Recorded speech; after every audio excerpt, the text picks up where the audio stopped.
جنگ بدر ہو، جنگ احد ہے، جنگ حنین ہو، کوئی سی بھی جنگ ہو، غزوہ ہو، سیریا ہو، کوئی سا بھی تمام ہمیں یہ پیغامات دیں گے مسلمانوں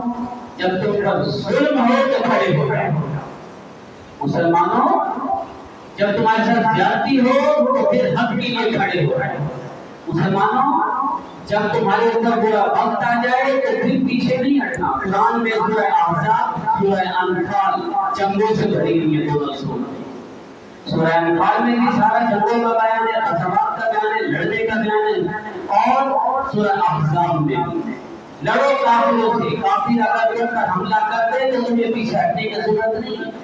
تمہیں خوف کھانے کی ضرورت نہیں، تمہیں ثابت قدم رہنا ہے اور اللہ پر بھروسہ رکھنا ہے، اللہ پر امید رکھنی ہے، اللہ پر توکل رکھنا ہے اور کافروں سے ڈرنا نہیں ہے۔ قرآن میں جگہ جگہ بار بار یہ اللہ تعالیٰ نے پیغام دیا ہے، مسلمانوں کافروں سے بہت زیادہ نہیں ہونا، مسلمانوں کافروں سے نہیں ڈرنا، اور جب کافر تم پر چڑھ گئے تو تم اللہ پر بھروسہ کر کے ان پر چڑھو۔